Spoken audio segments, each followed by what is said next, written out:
Samo sam jednom ovime zalio salatu i rasla je nevjerovatno.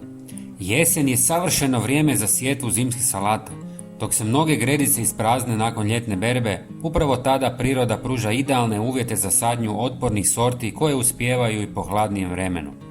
Tlo je još uvijek dovoljno toplo da sjeme brzo proklija, a niže temperature sprječavaju napad mnogih štetnika koji napadaju salatu u toplijem dijelu godine.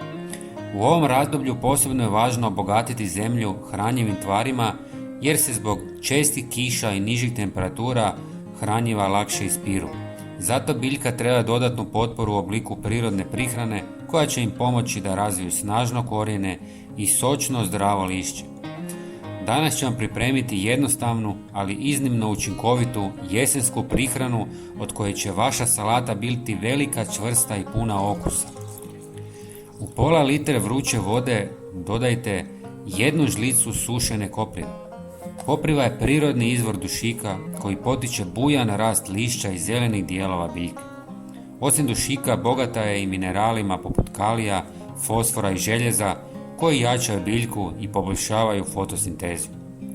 Kopriva također sadrži mnogo vitamina C koji djeluju kao prirodni zaštitnik biljke i pomaže joj da bolje podnosi promjene temperature u jesenskim danima. Zatim dodajte 1 žlicu drvenog pepela. Jesensko tlo često postaje kiselije zbog kiše i raspadanja organske materije. Pepeo djeluje kao prirodno vapno, podiže pH, poboljšava strukturu tla i povećava njegovu prozračnost i zadržavanje vlage. Savršeno za vlažno jesensko vrijeme.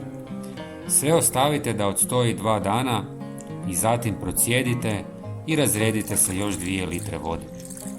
Ovom jednostavnom, ali moćnom mješavinom osigurat ćete svojim biljkama dovoljno hranjivih tvari za snažan rast i bogatu zimsku berbu. Salata će biti zdrava, čvrsta i ukusna, a vaša gredica zelena i živa usred zime. Zalijevajte jednom mjesečno. Dragi prijatelji, napišite nam u komentarima odakle nas gledate i koje sorte salate vi sadite u jesen. Podijelite video sa prijateljima.